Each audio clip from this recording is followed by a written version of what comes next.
Hey everyone, thanks for clicking the video. This is going to be a video on how to rebuild the top end of KLR 250, specifically in 1985. This is a part of a greater series where I fully restore this KLR on the screen, so subscribe if you want to see the final product. But now we'll get started. So firstly, a bit of background for this engine. I got it from somebody off Facebook Marketplace. It had a blown top end. The bottom end's all fine, so I'm not going to go into too much detail about the bottom end. But in this instance, we're going to put in a new piston, new rings, and just build it from bottom to top again. So here I am just dismantling the engine because I recently stripped it and I'm going to paint it afterwards.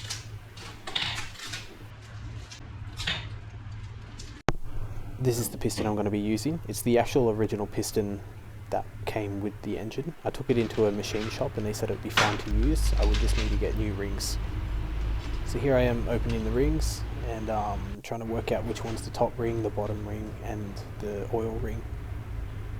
And this was a trick they showed me about how to clean out the ring holders, is to get the old ring and not to use the pointy end, but just use the smooth surface to scrape it out. Scrape out any dirt that's in there. So this is what I'm doing at the moment.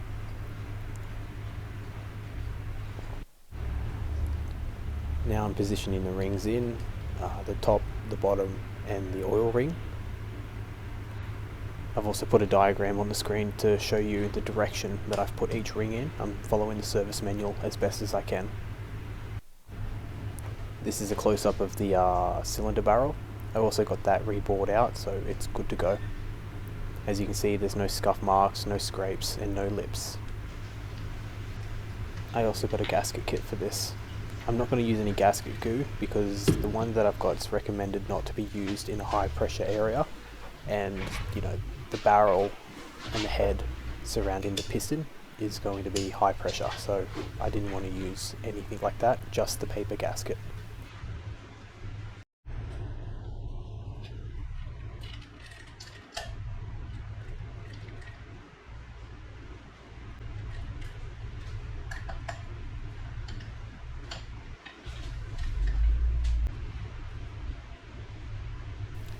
So I haven't put the barrel over the piston yet because I still needed to put the clip in to clip the piston onto the crankshaft.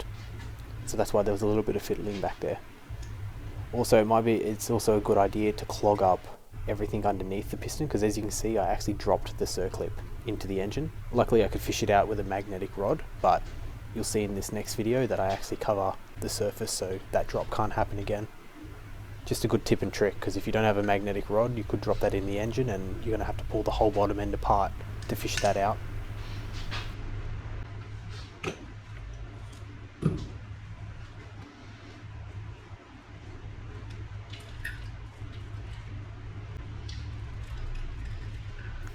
I also found the rod was very useful for lifting the chain up, as you can see, as I'm trying to put the barrel and the timing chain was getting in the way. So it was good to just pull it up with.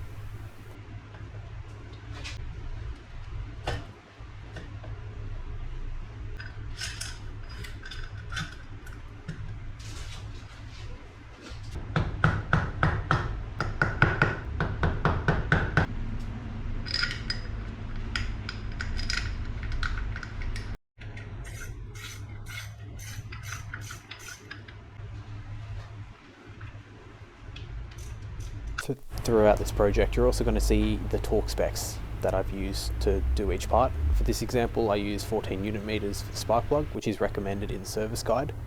All these measurements will come from the service guide itself.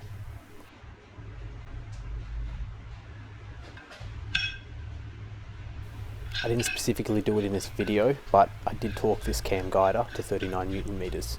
Just take note of that.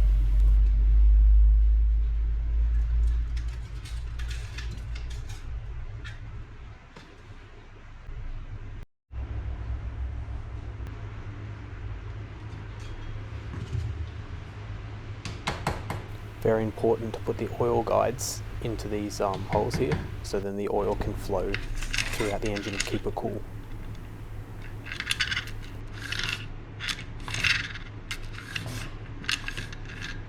To avoid a massive mistake that I made is, in this step, make sure you put the second cam guide in. I actually rebuilt the whole head and realised I forgot the left cam guide.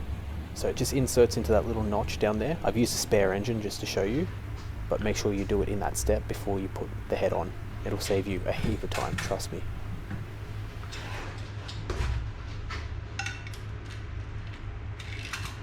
Here the magnetic rod is helping me again fish out that chain. Again, super useful tool, highly recommend. And here I am putting the head bolts in.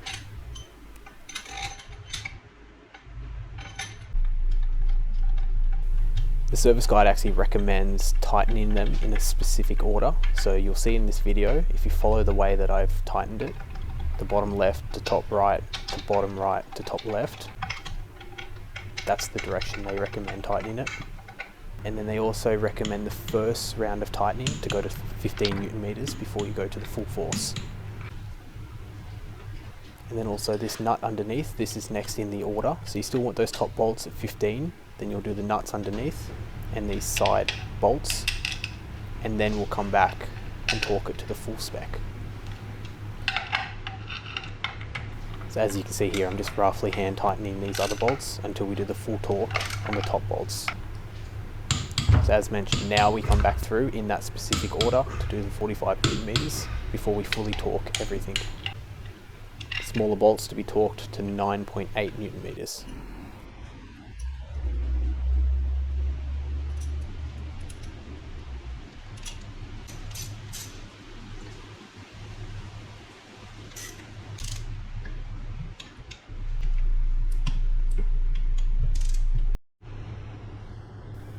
Now in this project, I actually had to get new cams. So as you can see, the one on the left is just worn.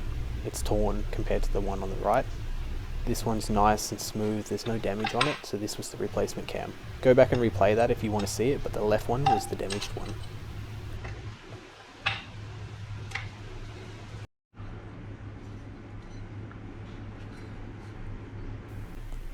Now I actually took the bottom end off, and I'm unsure of why I did that, but just stick through this next minute or two. I'm just putting the covers back on, the magneto, and then we'll get to the timing aspect and show you exactly how to time this.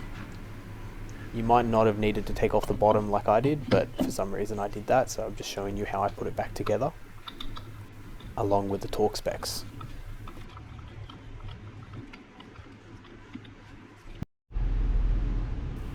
As you can see, the right is damaged, so I'm just showing you the replacement piece I got.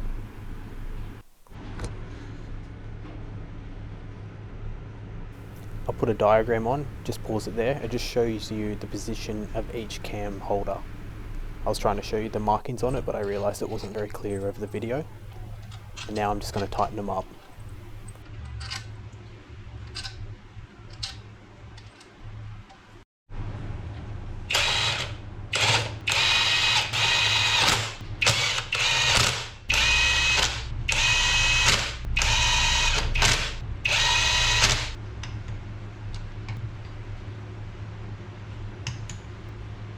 So I used the impact drill just to put them down quickly. Didn't put a lot of pressure on them. Now we're torquing them to 12 Newton meters.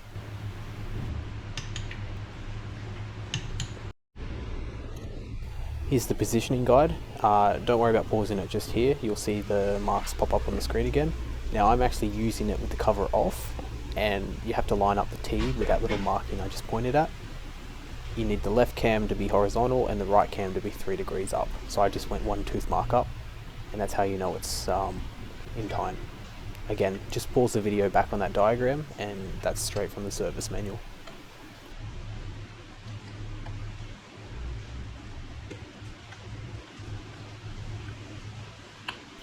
This is also a good point just to check your valve clearances. Mine were fine, that's why I didn't show it, but before you put the head back on, it's a good point to check your clearances before you cover it all up again. And I also poured a little bit of oil over the valves, the cams and the chain, just so when it starts up there's a bit of lubrication in the top end there.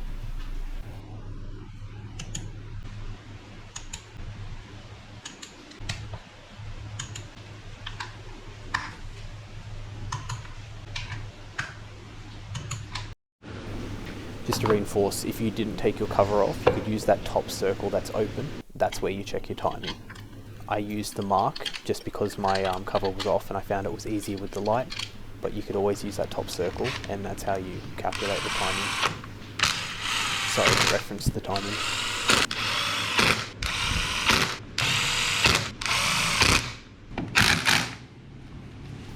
So I hope you liked this video, and if you did enjoy it, I'm posting a video every week about this KLR 250 rebuild, and at the end, when it's fully rebuilt, I will post a big 30-minute video of the bike being rebuilt. So subscribe if you want to follow the journey. Thanks.